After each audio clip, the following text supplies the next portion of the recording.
नमस्कार प्रिय विद्यार्थियों। कबीरदास जी के साहित्य के बारे में हमने जाना कि उनका साहित्य जो है 3 भागों में विभक्त है। पहला साखी, दूसरा शबद, तीसरा रामायणी। और कहीं कहीं उलटवासी, हठयोग और सुरत निरति आदि का भी वर्णन उनके साहित्य में मिलता है।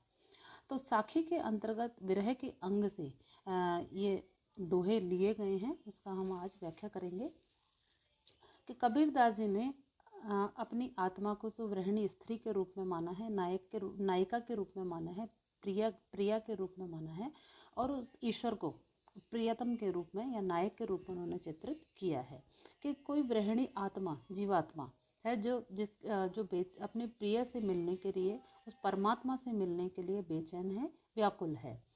तो उसका वर्णन करते हुए कबीरदास जी विरह के अंग के अंतर्गत लिखते हैं कि विरहनी उठई भी पड़े दर्शन कारण राम, मुआ पीछे दोहिंगे सो दर्शन की ही काम। तो प्रस्तुत साखी में कबीरदास जी लिखते हैं कि कोई विरहिणी जीवात्मा है, वो अपने प्रिय से मिलने के लिए व्याकुल है, बेचैन है, और इसी बेचैनी और व्याकुलता का कबीरदास जी मार्मिक चित्रण करते हैं कि वो कहते हैं कि विरहिणी जीवात्मा परमात्मा प्रियतम के दर्शन करने के लिए व्याकुल है। विरहनी उठई भी पड़े दर्शन कारण राम। तो वो कहते हैं कि कोई विरहिणी जीवात्मा है, स्त्री है, स्त्री के रूप में कबीरदास जी ने यहाँ आत्मा को चित्रित किया है कि वो व्याकुलता के कारण उठई भी पड़े, कि जो उठती है तो भी गिर पड़ती है। किस लिए? कि दर्शन कारणी राम, के राम कबीरदास जी के राम यहाँ निर्गुण निराकार के रूप में चित्रित हुए हैं, जिनका कोई स्वरूप नहीं है, वो पर ब्रह्म है। कि प्रियतम रूपी ब्रह्म या राम के दर्शन करने के लिए वो गृहिणी आत्मा उनके दर्शनों के लिए बेचैन है, कभी उठती है और कभी बैठती है, तो परंतु लेकिन फिर भी पड़ई माने गिर जाती है, गिर पड़ती है। तो उस मुबा पीछे मुबा यानी मरना, देहोगे माने दोगे, सो दर्शन के ही काम, कि वो दर्शन फिर किस काम के हैं।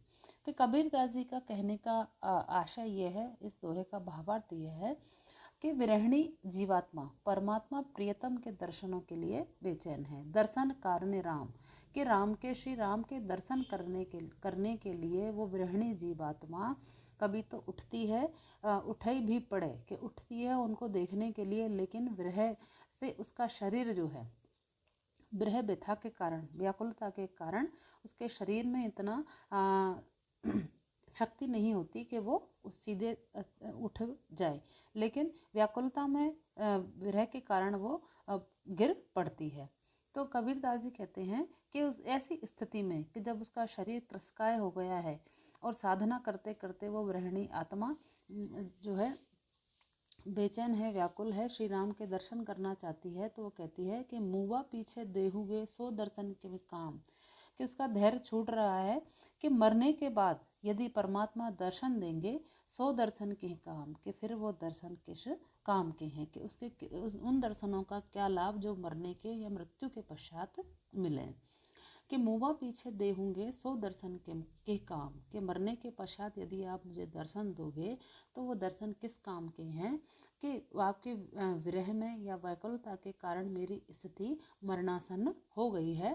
कि जीवात्मा उस आत्मा परमात्मा राम के दर्शन करना चाहती है, और उस राम की साधना करते करते उनकी भक्ति में उसका शरीर जो है क्रसकाय हो गया है, और क्रसकाय होने के कारण उठती है भी पड़े, लेकिन गिर पड़ती है।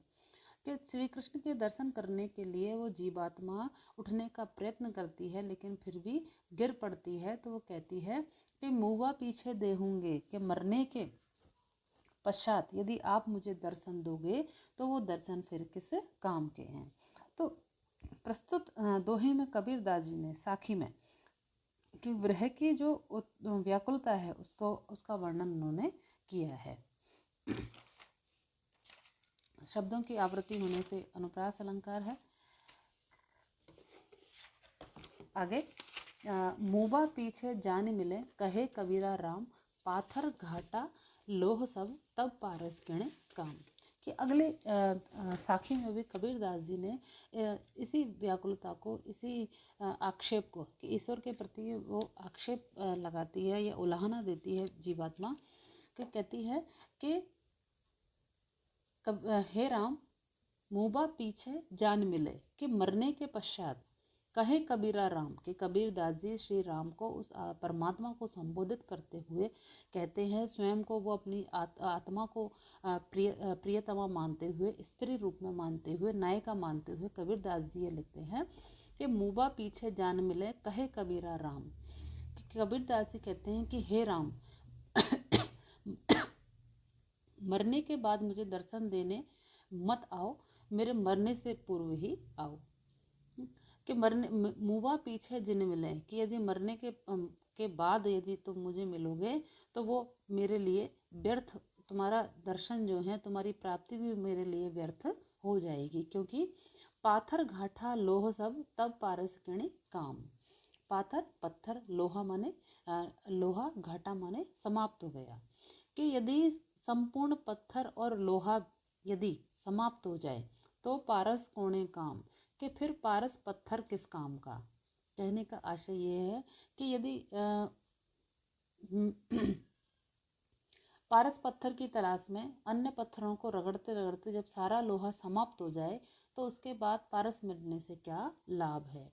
कि पाथर घाटा लोह सब, कि पारस पत्थर मेरे पास है और मैंने लोहे को सोना स्वर्ण बनाने के लिए उस सारे पत्थरों से उसको रगड़ा। कि पारस पत्थर की तलाश में नहीं, पारस घाटा लोह सब तब पारस कोणे काम। कि पत्थरों को घिसते घिसते मैं पारस जो है वो ईश्वर का प्रतीक है, उस परमात्मा का प्रतीक है। वो कहते हैं कि उस पारस को प्राप्त करने के लिए मैंने जितने भी पत्थर हैं उन सबको लोहे से घिस घिस करके ख़त्म कर दिया, तो लोहा भी सारा समाप्त हो गया और पत्थर भी नहीं बचे। उसके पश्चात यदि मुझे पारस पत्थर की प्राप्ति होती है तो वो पारस मेरे किसी काम का नहीं है। कहने का आशय ये है कि वो जीवात्मा, विरहिणी आत्मा ये कहती हैं कि मुझे अब जीते जी आपके दर्शनों की कामना है, मैं अब आपको प्राप्त करना चाहती हूँ। मेरी लालसा है, ये उत्कंठा है कि मैं आपके दर्शन करूँ, और यदि मृत्यु के पश्चात मुझे आपकी प्राप्ति होती है तो वो मेरे किसी काम की नहीं है, क्योंकि मैं तो जीवित रहते हुए ही आपको प्राप्त करना चाहती हूँ। इसी को समझाने के लिए कबीरदास जी दृष्टांत अलंकार के उदाहरण के स्वरूप उन्होंने ये उदाहरण दिया कि पारस पत्थर की तलाश में अन्य पत्थरों को रगड़ते रगड़ते जब सारा लोहा समाप्त हो जाए तो वो पारस मेरे किसी काम का नहीं है। कि पारस पत्थर जो है वो लोहे को सोना बना देता है, परंतु लोहा समाप्त हो जाने के बाद यदि पारस मिले तो उससे किसे सोना बनाया जाए। तो इस ईश्वरीय प्रेम एवं जीवन के रहते यदि भगवान मिल जाए तो ही लाभ है, अन्यथा मरने के बाद क्या लाभ है। आगे, अंदेशणा ना भाजसी संदेशो कहिया, हे हरि आया भाजसी के हरि के पास ही गया। आगे की साखी में कबीरदास जी कहते हैं अंदेशणा यानी आशंका, भाजसी माने दूर होगी, भाग जाएगी। बिरह व्यथा की लौकिक एवं अलौकिक भावना की प्रस्तुत साखी में अभिव्यक्ति की गई है। कबीरदास जी कहते हैं कि कोई परमात्मा अपने प्रियतम को लक्ष्य करके विरहिणी जीवात्मा कहती है कि विरहिणी जीवात्मा है वो अपने प्रियतम से, उस परमात्मा से कहती है कि केवल अंदेशणा न भाजसी संदेशो कहिया, कि केवल संदेश भेजने से ही मेरे मन की जो शंका है, आशंकाएं हैं तथा हृदय की जो व्यथा है वो दूर नहीं होगी। के हरि आया भाजसी, के हरि के पास गया, कि मेरे मन की या मेरे हृदय की जो पीड़ा है, जो दुख है, जो अंदेशा है, शंकाएं हैं, संशय है, वो तभी दूर होगा के हरि आया भाजसी, या तो परमात्मा प्रियतम स्वयं आकर मुझसे मिले या मुझको अपना ले, या के हरि के पास गया, कि या फिर मैं हरि के पास चली जाऊं, या हरि से मेरा, उस परमात्मा से मेरा मिलन हो जाए, तभी मेरे मन की जो शंकाएं हैं, जो अंदेशा है, जो संशय है, वो दूर होगा। भक्ति में भगवान के द्वारा ही भक्त को अपना लेने का अनुग्रह तथा भक्त की सेवा, भक्ति से भगवान की प्राप्ति, ये दोनों बातें धार्मिक समाज में मान्य हैं। लौकिक प्रेम में वे कभी प्रेमी स्वयं प्रेमिका के पास जाता है और कभी प्रेमिका स्वयं प्रेमी के पास जाती है। तो कवि ने सर्वत्र यह भाव व्यक्त किया है कि अलौकिक प्रेमा भक्ति में जीवात्मा को परमात्मा के पास जाना पड़ता है, तभी उनका मिलन होता है। प्रस्तुत साखी में अनुप्रास अलंकार है और यमक अलंकार है। धन्यवाद विद्यार्थियों। आगे हम अगले वीडियो में आगे इस बात को आगे की साखियों का हम अर्थ पढ़ेंगे। धन्यवाद।